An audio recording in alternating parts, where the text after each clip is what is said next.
Hey folks, welcome back to Out There MTB. First things first, I apologize for the ridiculously long period of time it's been since I posted a video. But as it turns out, relocating your family across country and sort of rehabbing an older house and trying to get all moved in and settled takes quite a bit of time. So most of that is, well, it's not done by any means, but at least it's to the point where I can get out and do some of the more fun stuff. So here I am with the video. I wanted to show you some of the tools of the trade I got for building trails on this 27-acre property that we've purchased here in northwest Arkansas. So I think I showed you a very brief little tour of one of the existing pathways down to the river last time I posted a video. But now let's take a look at what I'm going to use to build a lot more trail here and hopefully make it a lot of fun for riding. So first of all, let's take a look over here. This is my tractor. This is a Kioti brand. That's K-I-O-T-I, Korean designed. I'm not sure if it's built in Korea. It's a 25 horse, but it's not the smallest frame size you can get. And I know you're thinking right away, what the heck is he going to use a tractor for building trails? And honestly, maybe not a whole lot other than this piece of equipment back here. This is a 48-inch brush hog, or otherwise known as rotary mower, on the 3-point hitch of this tractor. And if you don't know what this thing is, I don't know if it'll show up in the video, but underneath here is a big metal disc that spins with two big steel blades sticking out of it. And those things go probably 1,000 RPM at least, depending on the gearbox ratio. I'm not sure exactly what it is. But they are just absolutely brutal when it comes to cutting down brush and even small trees. If the tractor can back up into it, that thing can cut it down pretty much. And that's going to be a great tool for basically just clearing pathways and also maintaining my trails, because it's about 4 feet wide, the cutter is. So if I can, anywhere that's level enough to drive the tractor on, if I can keep a 4-foot wide path cut through the brush and grass, that should make a nice width for getting through on a bike without rubbing your legs on a lot of sticker bushes and you know, whacking a lot of tree branches and stuff. It does, of course, have a loader bucket on the front as well. It's, I think, 50 inches wide or so, and that might be useful for moving dirt around if I'm building berms or whoops or anything like that. But I'm not sure yet how much I'll use that for. But honestly, the tractor it's not just for trail building here. You know, we got 27 acres. We got a lot of chores to do around here, and I had never owned property like this without a tractor. It's just an absolutely invaluable piece of equipment. The other thing you can see in the picture leaned up against the tractor here is this pole saw. This is just a Craftsman. I got the 4-stroke trimmer head, which the jury's still out on that. The carburetor's acting a little goofy on it, even though it's brand new. And then I bought a pole saw attachment for it to be able to clear the taller stuff, bigger limbs and things sticking out over the trail, because as you can see in the background here, this property is very thickly wooded. Not all of it is quite this thick, but a lot of it is just a jungle. So we've really got to be able to cut through the thick stuff. And so for the handwork, or pseudo handwork, I guess, I got this pole saw. And like I said, it's been working okay, but there's something strange about the carburetor. After the first couple times I ran it, it's been running lean. It doesn't like to run without the choke halfway on, so I may have to pull that apart and figure out what's going on. But anyway, those two are kind of the secondary tools. Of course, I'll be using hand tools as well. But the real star of the show is over here. This guy is a Chinese, I would call it a micro excavator. And you may have seen a few of these around that people have purchased on Alibaba and imported for, you know, ridiculously cheap prices. I personally did not really want to go through the Alibaba process and all the import difficulties involved with shipping and taxes and customs and all that. I just don't have the time or the energy or the brain capacity to deal with that. So I found a gentleman, the only one I could find on the internet, out of Fort Myers, Florida area, called RTR Equipment.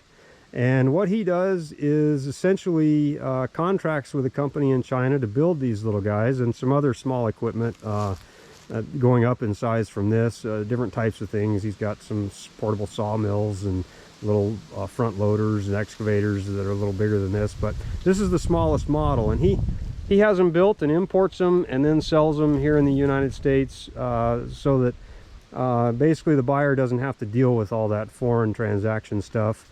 It's already here in the States, and he'll have them delivered, but I actually drove all the way down to South Florida and picked this up, as we combined it with a family vacation. But in any case, this guy it's gas powered. It has a little, I think it's 12 or 15 horse Chinese gas engine. It says 15.0 on the back of it, so that must mean roughly 15 horse maybe. It does have electric start, but other than that, there's no electronics on it whatsoever, which is great because that means it's simple and I can work on it, which of course, being a Chinese piece of equipment, I've already had to work on it a little bit. Just right when I got it, there were quite a few loose bolts, a couple of missing bolts. This hydraulic thumb here on the bucket arm didn't fit quite right. I had to do a little grinding on the steel to get that to fit. But the cool thing about it is the hydraulic pump seems strong and all the hydraulic valves work well, and it has every function that a full-size excavator would have, except perhaps the bucket tilt. You can't tilt the bucket side to side here, but otherwise you can articulate the arm at the base. You can spin the entire machine on the tracks. It's got the dozer blade that actually serves more as a stabilizer when you put that down than it is a dozer blade, although you could use it for that. And then of course all the regular arm features. I've got actually two buckets for it right now. I've got a little narrow one that's probably only about 10 inches wide, and then this 12-inch bucket here.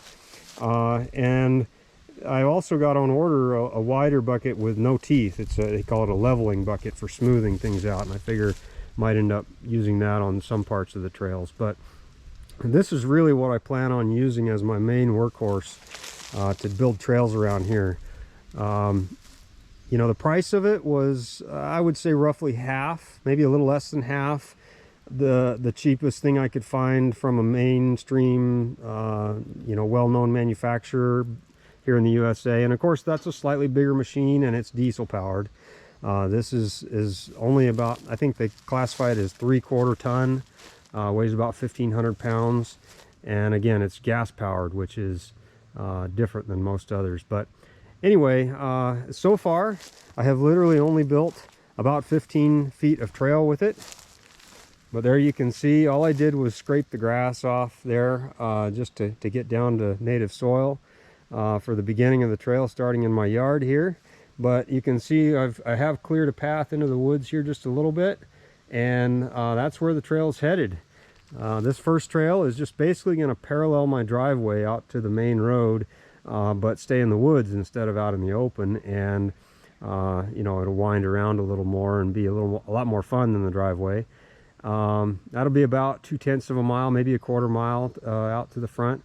There's very little slope to any of this. It's not dead level, but it's very, very gently sloped in any place. So I should be able to run the tractor and the brush hog all the way through once I get it cleared out enough, and I won't have any difficulties with slope dealing with the excavator. Now eventually we do have several gullies and draws back on the back part of this property where I'll be doing bench cutting with this excavator, and that's going to get a little more tricky.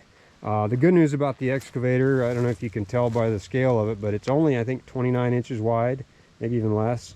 So I don't have to build a big wide, highway size trail. I can maintain single track while using this machine. So in any case, I'll try to get a little bit of footage here running both the brush hog and the excavator here in the next little bit, and throw that in on the video. We may have to throw music in versus sound because both of these machines are very loud while they run, so we'll see how that goes. But anyway, I hope you enjoy the shots of trail building, and then we'll show you what we got maybe when we get finished. well, finished for the day. Finished for the whole place is going to be years from now.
excavator and brush hog footage turned out.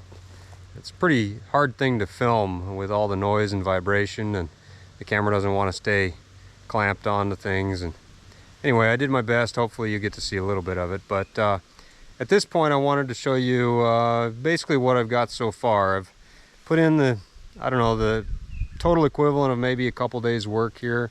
Of course, spread out over a longer period of time. It's been several days since I took the last video, but right here we're out at the what I would call the beginning of the trail on the south end, and this is the section that I dug with the excavator, and I didn't go real wide, only about 16 or 20 inches wide. And you can see there's quite a bit of rock here in this dirt. Everything from gravel size to fist size, and then a few decent sized baby heads that I pulled up. But the main reason I dug this section is because it had a pretty good grass turf built up on it. And you know, there's really no way to just brush that out of the way. You got to pull those roots out, and I didn't get quite all of them, but hopefully with some riding it will keep the grass knocked down in this strip here. The downside to digging it out with the excavator like this, and part of it's just the cheap excavator and my inexperience operating it, but it ends up pretty rough. I don't know if you can see here, but you know, the surface is not real smooth. And I have not come back through and hand raked this yet, but I'm not sure that's going to really resolve it completely. But in any case, once we get up into the thicker woods here where there isn't any grass because of the overstory, then I haven't actually dug any of this with the excavator. All this so far has been, basically the process is start with the pole saw, cleaning up stuff that's above about 2 or 3 feet off the ground, sticking out into the path. So I go through and do that the best I can for as far as I can reach before I get into briars that are just too thick to press through without getting scratched to high heaven. And then I come back with the tractor with the brush hog out behind it going in reverse, and just cut through all the low growing stuff with that brush hog, and even small saplings and bushes. It'll take them right out. And then it's just iterative. You know, once I get pushed to the point where I've got stuff overhanging again from above, then I got to go back with the pole saw, and the cycle continues. And then one thing I did do here in this section, once we get into the woods here, is I did come through afterward with a rake and just clean up as much of the debris as I could, and the small rocks and things that were just kind of loose in the trail. But you can see we still have some little stumps that the brush hog cut off. Some of these I think I'm going to come back in and with the excavator and try to dig up. This one probably not, because it's off to the side, but there's a few you'll see up here. Like this one right here is nearly in the middle of the trail. But anyway, we'll walk the trail here. You can kind of get a feel for what we've got so far. The distance so far is very short, maybe 50 yards. But I'm still experimenting. You know, I didn't want to do a huge distance and then figure out that I'd done it all wrong, and I wanted to do it a different way. Like right here we have a pretty good sized stump, and here also right in the middle, and you know, if you pick your line just right you can avoid those, but it would be nice not to have to worry about them. This one's really solid right here. It probably needs to come out. But the nice thing about not disturbing the ground up in here, you know, not having to dig the trail, is this is pretty smooth, really. I don't need to smooth this anymore. There's a few roots here and there, but like right here we got one small root, but for the most part this is a nice, you know, easy green style trail through the woods. The direction we're going right now is just slightly uphill, so you do have to pedal, but coming the other direction it has a slight downhill grade, and you can actually roll it if you're not desperate to go super fast. So this part right here, what I decided to do is go ahead and make the turn and take it out of the thick woods and into the little opening near my driveway here. And as you can see, we're going from kind of the bare ground that we had underneath all the overstory to out here. There's a lot more stuff growing on the ground. We got grass again and a lot of I don't know, just weeds and brush, and it cut down pretty well. I mean, the brush hog took care of it, no problem. But I'm trying to decide whether I want to dig this with the excavator, or another option I have would be to bring out my backpack sprayer and just spray herbicide right down the middle of it in a swath wide enough for the trail. And then we would just basically kill off everything that's growing there, and over time wear it down, because of course dead vegetation isn't going to stand up to riding over it too many times. So eventually it would all wear out. But here the trail makes a turn and goes through this little grove of sycamores here, and then back out into the weeds some more. I haven't really done a whole lot other than brush hog that direction, so we'll save that for another day. But anyway, I also made a little connection here just so that this is kind of a bailout point, and it allows me to actually use my brand new trail as a loop. Even though it's a tiny little short trail, now I can loop back to my driveway through it. So anyway, there's the walkthrough. I'm going to go ahead and strap the GoPro on and show you a quick riding video both directions on my fat bike. I've been using the fat bike to start riding this in, simply because the big fat tires handle the debris in the trail and the little stumps and all that a little better than my 2-inch tires do. So anyway, let's go get the bike and go for a ride. All right, here we go from the south end of the trail, pedaling uphill slightly. A little rough through here.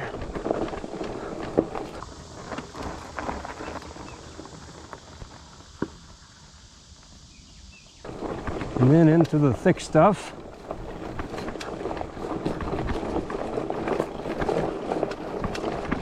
Gonna thread the needle between the sapling stumps for now.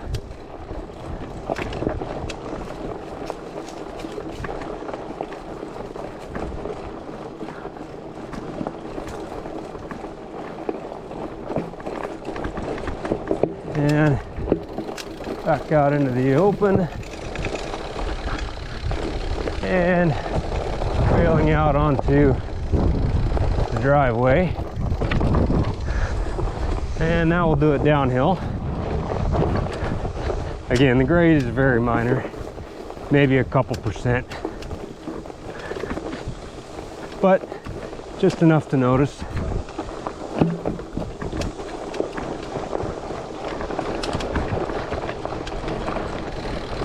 So carry a little more speed this direction.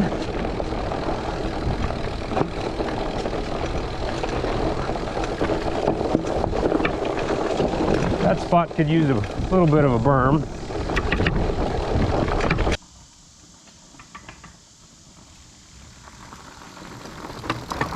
As could this right here at the end of the trail. All right, well, what you've seen is obviously just the beginning of what I hope will be a years-long process, building miles of trail on this property. Oh, I did think of a name for this trail, since it follows the driveway out to the front, and eventually you'd land at the mailbox when you get out to the front of the property. I thought I'd call it Gone Postal. It'll only be about a quarter mile long, but that's hopefully a fitting name. I still haven't come up with a name for the property yet. You know, a lot of the other YouTubers building trails on their own property have catchy names, but I haven't landed on one yet for that. So if you have any ideas, let me know. But anyway, thanks for watching. Hopefully more videos to come in the coming months and years as I continue to learn and have time to build out this trail system. So thanks for watching. Hope it inspired you to get out there.